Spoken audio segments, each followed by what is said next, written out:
Do you remember when Facebook first hit?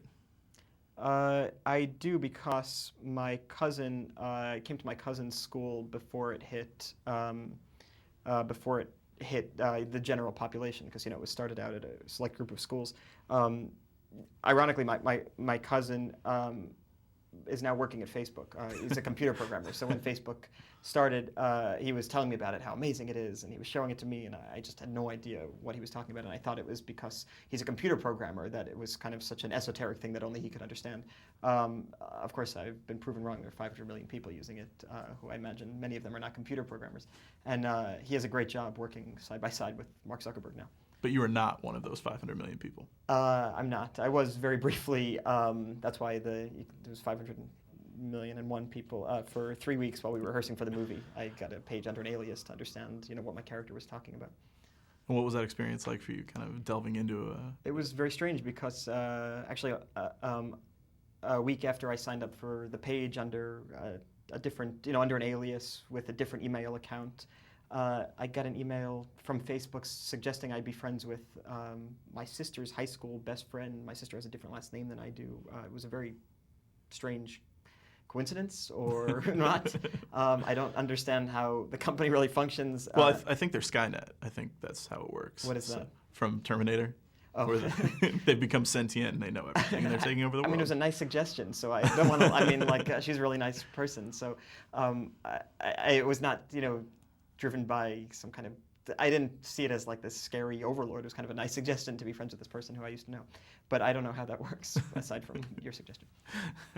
You tend to play kind of awkward, shy, but very likable characters. Was it different for you to play somebody who's not necessarily totally likable? It's impossible to think about the character from that kind of objective outsider point of view because you're spending the entire movie experience in that character's shoes. So to think of him as likable or unlikable is really impossible. It's impossible to play a character without being able to defend his or her actions. I view every character I play, whether or not the audience views them as likable or unlikable, as I identify with them, regardless of how they're seen by an outsider, because it's impossible to get into the head of a role without completely identifying with the character's behavior. The first scene kind of sets the stage for the whole film, and it tells the audience definitely that you're in an Aaron Sorkin film. And you have this frenetically paced conversation with your then girlfriend. What was that scene like for you with the Aaron Sorkin dialogue? And I also heard you did like 90 takes of that scene to get it right, but it really comes off well on screen. What was the experience like for you on set?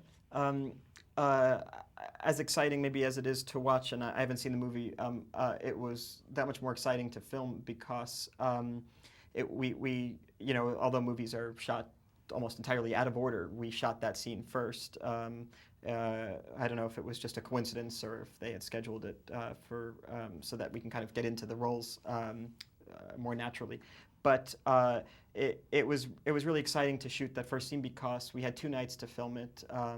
As you said, we did it like 99 times over the course of 2 nights, and it really allowed me to explore who this character was in a more luxurious setting than most films, where you get 2 or 3 takes of each scene.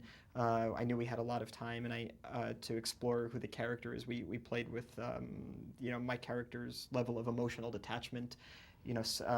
Some takes we did where my character was really kind of disengaged, whereas other takes we did where I was much more aggressively personable. So it was really exhilarating to film, and especially to get kind of feedback from one of the greatest directors of all time after each take. After 99 takes, he still has something of real value to impart. Coming through on the other side, has your opinion on the character changed from when you were on set playing him? I haven't seen the movie, so I'm only kind of thinking about it, and so far as I'm speaking with people who have seen the movie, and there's a variety of reactions. The most interesting reaction I heard to my character was that somebody saw the movie, sent Aaron an email of a blog post that said, this movie made me want to egg Mark Zuckerberg's house and then help him clean it up. And that to me was the most kind of interesting and kind of pithy way to summarize the character. You kind of, he's enigmatic, occasionally hurtful, and yet at the end of the movie you feel like it's coming from a place of loneliness and wanting to connect and not really knowing how. And so that's kind of where my feeling is about the character right now. Well, it must have been difficult to play that dichotomy, but it seems like you've done a pretty good job with it. Oh, thanks a lot. Well, thank you very much, sir. Oh, I really thanks a lot. appreciate Nice it. to see you. Okay.